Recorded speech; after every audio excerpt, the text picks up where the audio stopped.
नमस्कार स्टूडेंट्स, हम BSc third year की ऑर्गेनिक केमिस्ट्री पढ़ रहे थे। इस ऑर्गेनिक केमिस्ट्री में मैं आप लोगों को सिंथेटिक पॉलीमर से स्टार्ट करवा रखा था। सिंथेटिक पॉलीमर्स का क्लासिफिकेशन हमने कंप्लीट कर लिया। आज के वीडियो लेक्चर्स में हम पॉलीमर्स का मॉलिक्यूलर वेट कैलकुलेट करना सीखेंगे।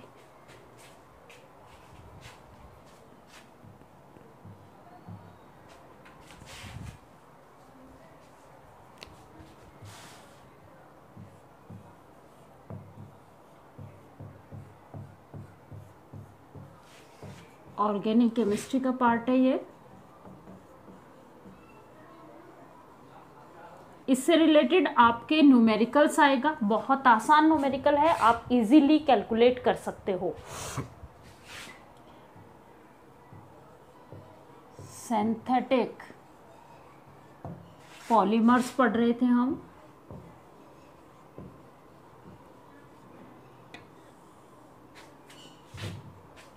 जिसमें आज हम पढ़ेंगे मॉलिक्यूलर मास ऑफ पॉलीमर। देखो,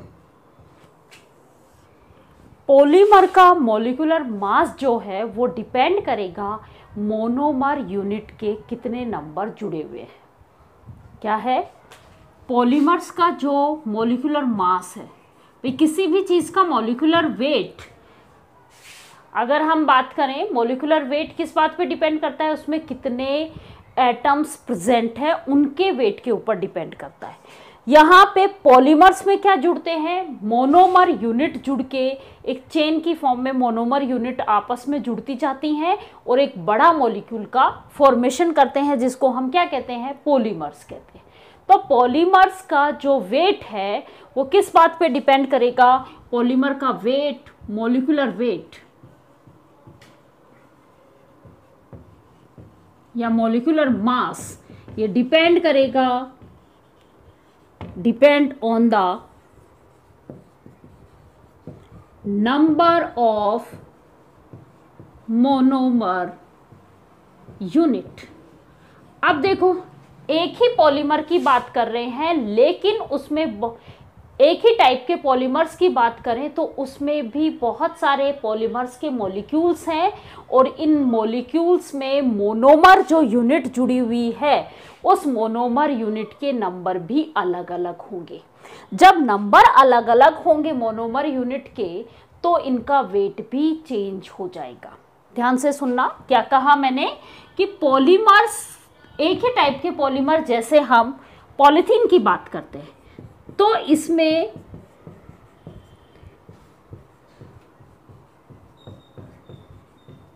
ये जो n नंबर है, पॉलीथीन में मान लो बहुत सारे पॉलीथीन के मॉलिक्यूल्स हैं और इनमें ये जो n नंबर है ये वेरी कर सकता है। पॉलीमर तो एक ही टाइप का है पॉलीथीन, लेकिन n क्या है? डिग्री ऑफ पॉलीमराइजेशन, और डिग्री ऑफ पॉलीमराइजेशन जो है ये वेरी कर सकती है।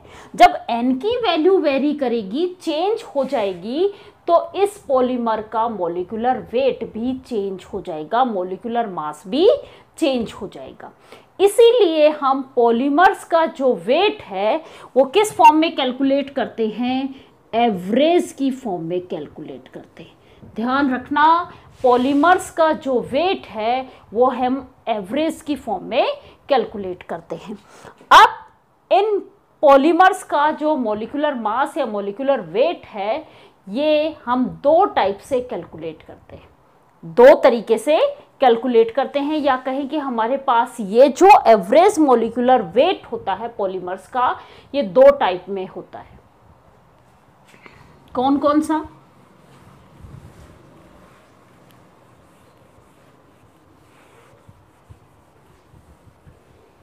देखो, types of average molecular wait या मास, एक ही बात है, ऑफ पॉलीमर्स। कितने टाइप के होते हैं? दो तरीके के हम यहाँ कैलकुलेट करेंगे।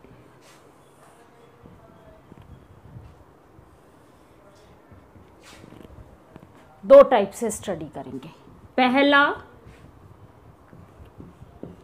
Number average molecular mass. दूसरा, वेट एवरेज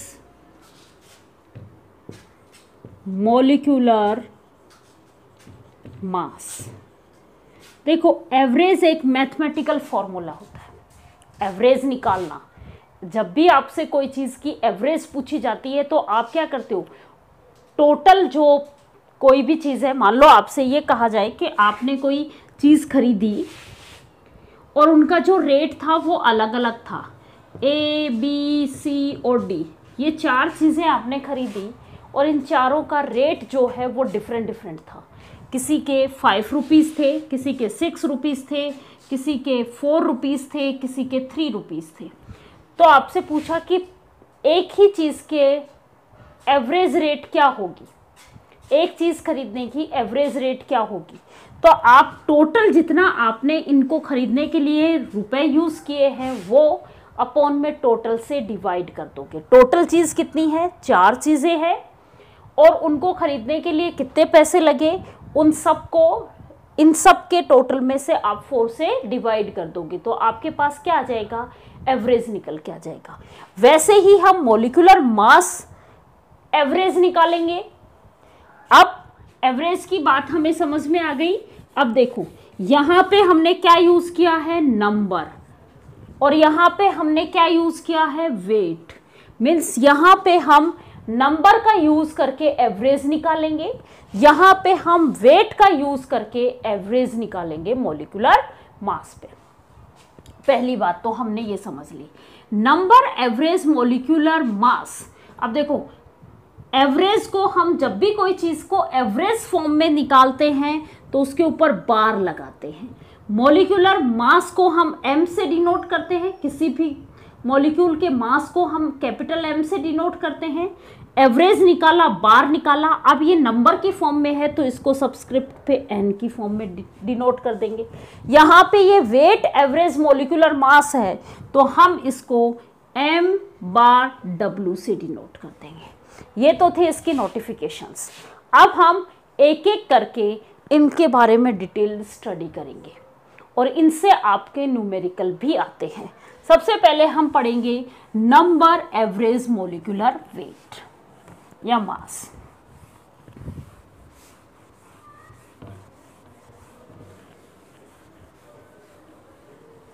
सबसे पहले हम स्टडी कर रहे हैं पहला,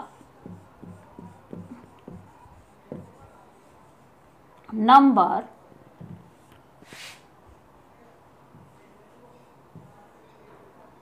एवरेज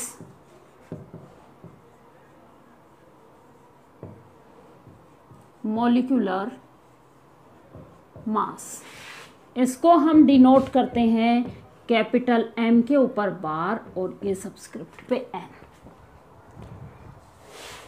देखो, मान लिया आपके पास total number of polymers molecule, polymer molecule, polymer molecule के टोटल नंबर है आपके पास n, number of molecules of polymers, ये कैपिटल N है। इसमें हमारे पास बहुत सारे ऐसे होंगे जिनका अलग अलग मॉलिक्यूलर वेट है। तो मान लिया इसी में हमारे पास N1 वो नंबर ऑफ पॉलीमर मॉलिक्यूल्स हैं जिनका वेट, जिनके एक मॉलिक्यूल का वेट जो है वो W1 है। मैंने क्या कहा, N1 number of polymer molecules हैं जिनका सिमिलर वेट हो सकता है और वो वेट है W1, एक मॉलिक्यूल का वेट है W1।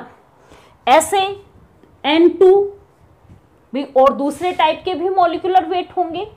ऐसे मॉलिक्यूल्स कितने हैं जिनका N2, जिनका W2 मॉलिक्यूलर वेट है, वो कितने हैं, N2।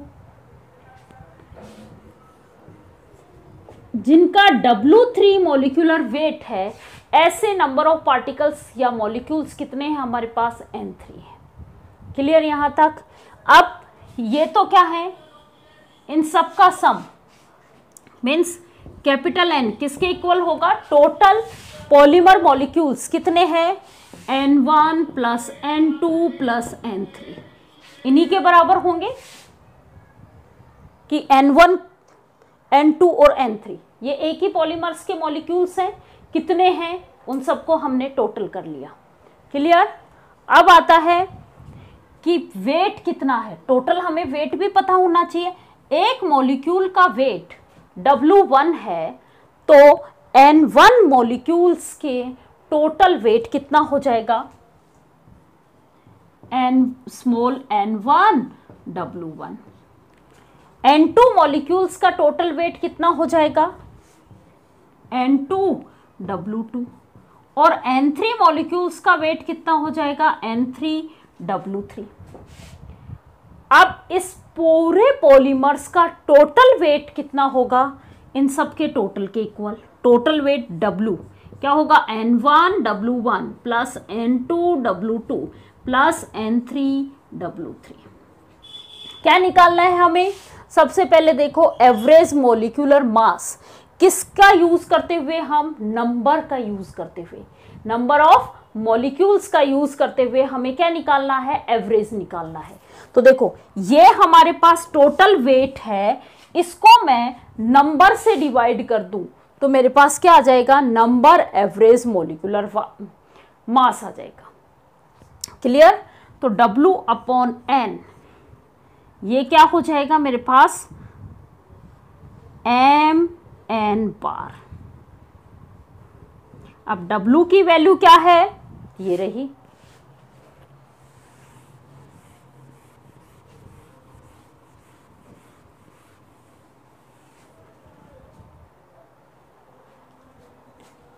mn बार, ये क्या हुआ? W की वैल्यू क्या है? ये रही। N1 W1 plus N2 W2 plus N3 W3। अभी हमने 3 टाइप के लिए हैं, हो सकता है आगे तक जितने भी टाइप के होंगे वो सब इसमें आ जाएंगे। अपॉन में टोटल नंबर ऑफ मॉलिक्यूल्स कितने थे? N1 plus N2 plus N3। अब देखो, इसको और शॉर्ट फॉर्म में हम लिखें तो कैसे लिख सकते हैं? mn बार। इनको हम समेशन से, प्लस साइन को हम किससे डिनोट कर सकते हैं? समेशन से डिनोट कर सकते हैं। तो समेशन ऑफ क्या है? Ni Wi। i की वैल्यू कहाँ से है? 1 से स्टार्ट हो रही है और कहीं तक भी n तक जा सकती है। तो i equal to 1 to n upon नीचे क्या होगा? समेशन ऑफ केवल ni होगा, ni कहाँ से कहाँ तक? i equal to 1 to n। ये फॉर्मूला किसका बनेगा? नंबर एवरेज मॉलिक्यूलर वेट निकालने का फॉर्मूला हुआ कि total weight upon total number of molecules, वो क्या आएंगे हमारे? नंबर एवरेज मॉलिक्यूलर वेट आ जाएगा। क्लियर यहां तक? अब हम बात करते हैं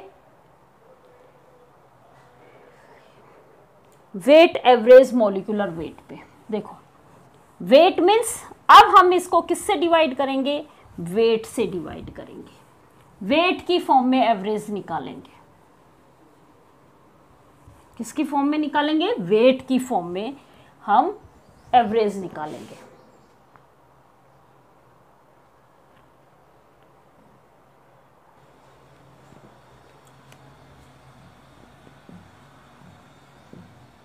वेट एवरेज मॉलिक्यूलर मास या मॉलिक्यूलर वेट एक ही बात है। बहुत बार यहाँ पे मास की जगह वेट लिखा रहता है। अब स्टूडेंट्स ध्यान से सुनो, उस वो वाला हम कब यूज करते हैं? अभी हमने पढ़ा था ना नंबर एवरेज मॉलिक्यूलर वेट, वो हम कब यूज करते हैं? जब आपके पास कोई सैंपल है जिसका आपको मॉलिक्यूलर वेट कैलकुलेट करना है, लेकिन उस सैंपल में आपको ये पता है कि इसमें W1 वेट रखने वाले मॉलिक्यूल्स का नंबर N1 है W2 वेट रखने वाले मॉलिक्यूल्स का वेट N2 है, W3 वेट रखने वाले मॉलिक्यूल्स का नंबर N3 है। तब तो हम ये फॉर्मूला यूज कर सकते हैं। यदि आपके पास ये नंबर ही नहीं पता होंगे तो हम ये फॉर्मूला यूज नहीं कर सकते। फिर हम किस पे आएंगे? Weight, average molecular weight. Means हमें क्या पता होगा? उनका वेट पता होगा कि M1 मास रखने वाले पॉलीमर्स का जो टोटल वेट है वो W1 है।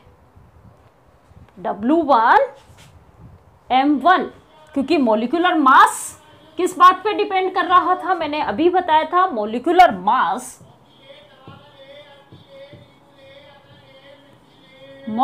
मास जो है वो डिपेंड करता है नंबर ऑफ मोनोमर यूनिट। अब मोनोमर यूनिट चेंज होते ही molecular weight, molecular mass change हो जाएगा। मान लो हमारे सैंपल में हमें यह पता है कि M1 मास रखने वालों का वेट जो है वो W1 है। W1 उन पॉलीमर्स का वेट है जिसके एक का M1 मास है।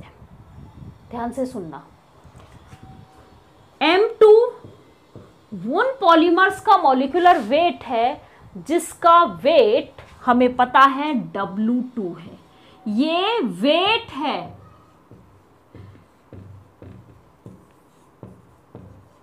दोनों में कंफ्यूज नहीं होना है।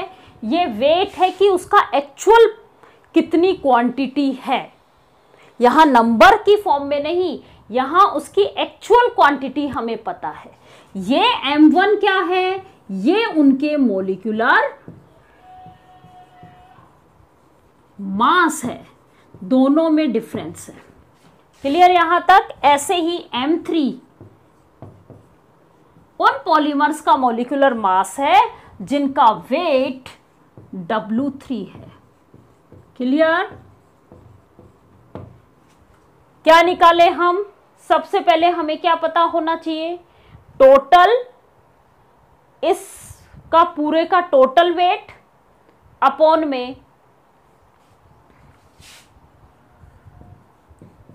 Total weight. टोटल वेट क्या होता है? एक मॉलिक्यूल का वेट, मॉलिक्यूलर मास M1 है, W1 उसका वेट है, तो क्या होगा? M1 W1 M1 W1 इसका क्या हो जाएगा? कि किसी भी चीज का वेट निकालते हैं तो देखो कैसे निकालते हो वेट आप? नंबर ऑफ मोल्स कैसे निकालते हो? N। याद करो, नंबर ऑफ मोल्स हम कैलकुलेट करते हैं गिवन वेट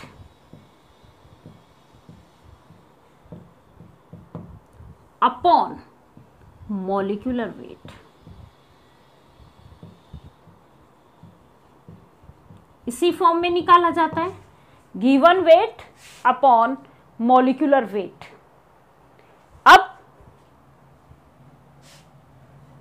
वेट निकालना हो तो क्या होगा? वेट इक्वल टू होगा N, number of moles into में मॉलिक्यूलर मास या मॉलिक्यूलर वेट, एक ही बात है। बहुत जगह पे मास लिखा हुआ है इसलिए कंफ्यूज नहीं होना है। मॉलिक्यूलर मास या मॉलिक्यूलर वेट एक ही बात है। क्लियर यहां तक?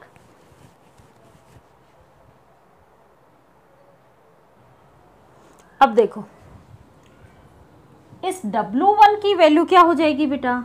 W1, ये तो हमारे पास गिवन वेट है W1। अब N क्या है? N1, एक ही टाइप के हैं, ये हमें नहीं पता। N1 N2 में M क्या है? मॉलिक्यूलर वेट क्या है? M1। W2 क्या हो जाएगा आपका? N2 M2, यही होगा। W3 क्या हो जाएगा? N3 M3। N1 N2 N3, अब आपके दिमाग में आ गया ये मैम कहाँ से ले आई? ये हमने कहाँ से ले आए? N number of moles. हम कैसे निकालते हैं, किसी भी चीज के नंबर ऑफ मोल्स हमें कैलकुलेट करने होंगे तो हम कैसे कैलकुलेट करते हैं, given weight upon molecular weight, इससे कैलकुलेट करते हैं। अब हमें गिवन वेट दिया हुआ है W1 W2 W3, मीन्स इसकी वैल्यू हमने निकाल ली। ये वैल्यू होती है N1 M1, means number of moles को यदि मैं मॉलिक्यूलर वेट से या मॉलिक्यूलर मास से मल्टीप्लाई कर दूंगी तो मेरे पास गिवन वेट आ जाएगा। यहां तक आ गया समझ में। अब देखो, अब हम बनाते हैं फॉर्मूले। अब हमारे पास यहां तक की चीजें आ गई। फॉर्मूला हमारा क्या कहता है कि फॉर्मूला जो है क्या निकालना है हमें, एवरेज मॉलिक्यूलर मास, किसकी फॉर्म में, वेट की फॉर्म में। तो पहले टोटल वेट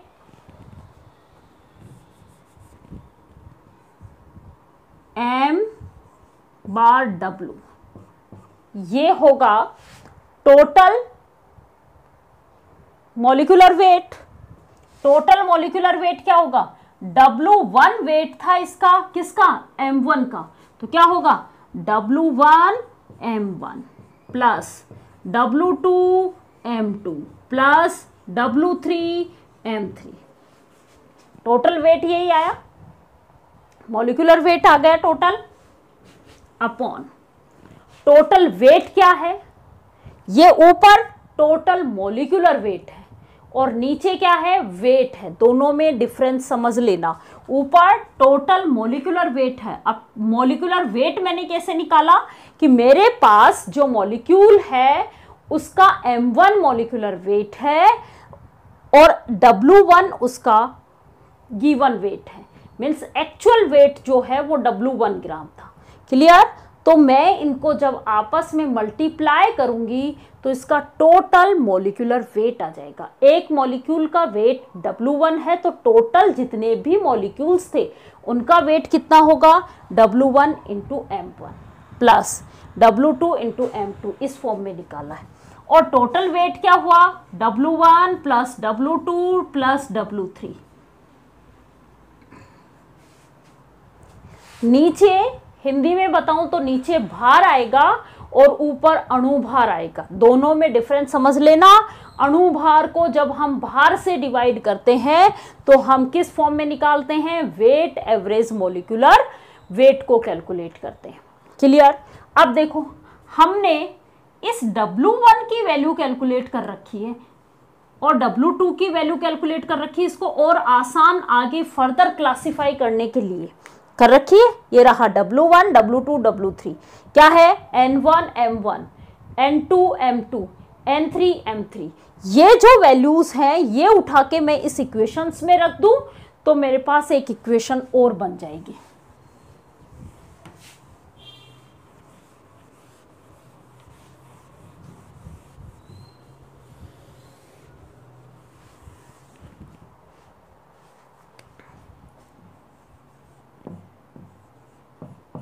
यहां है W1 की जगह मैं रखूंगी N1 M1 M1 as it is plus N2 M2 M2 as it is plus N3 M3 M3 as it is. नीचे क्या आया, N1 M1 plus N2 M2 plus N3 M3। इसको भी हम समेशन से शॉर्ट फॉर्म में बना लें। मैं इसको N1 M1 square plus N2 M2 square plus N3 M3 square upon N1 M1 plus N2 M2 plus N3 M3। क्या फॉर्मूला बन जाएगा हमारे पास, सिंपल सा एक सीधा सा फॉर्मूला बन जाएगा।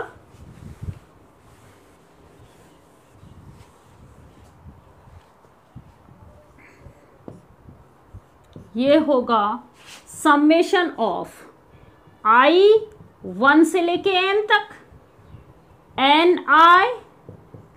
Mi square.